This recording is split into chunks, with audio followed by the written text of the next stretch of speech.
meget plads til. Ja. Så. Amalie, hvordan har du det med, at Peter er frisk på ideen om at bytte dig ud til fordel for en af tvillingerne? Ja, altså som sagt, så kom Peter og sagde det til mig, og jeg vidste godt, at det var ideen til at starte med. Men som sagt, Peter han kunne ikke gøre det, fordi at, han havde følelser for mig. Vidste du også det med mig, at han havde gjort det? Jeg tror bare, det er taktiske årsager. Jeg har lov til at spørge Amalie. Sindssygt er der, Samantha. Jeg spørger Amalie. Jeg har da lov til at spørge Amalie, om hun vidste, Peter. Du må være helt... jeg ved ikke, du bliver ved at stille de samme spørgsmål hele tiden. Lad være med det der. Nej, du har sagt til mig. Ja, men hun har bare spurgt os 3 gange.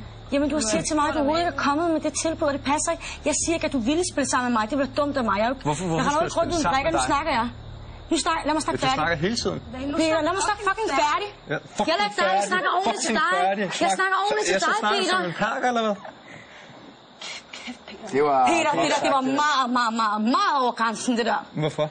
Du står og kalder mig perker. Nej. Er du fuldstændig færdig og dum i dit hoved? Grunden til, at du kom til mig med det tilbud, det var kun på grund af, at du er kold. Prøv, Peter, lad være med at afbryde mig. Du kom med det tilbud til mig. Jeg synes, jeg går over stregen, da jeg kalder hende en perker.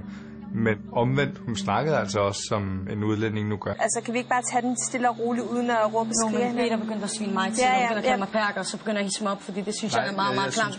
Jeg snakker som en perker, du ved mig godt. Jeg gider ikke høre på det der, Peter. Ja. Kan vi ikke blive enige om, at du kan give Samantha en undskyldning? Jeg synes, at det er jeg vil godt give Samantha en undskyldning, men så behøver du ikke at skrue stemmen op, når du snakker til mig. Peter, det kom først efter, du sagde det der til mig. Hold op. Jeg havde intet personligt mod Peter før i tiden, men da han sagde det der forandrede sig alting så.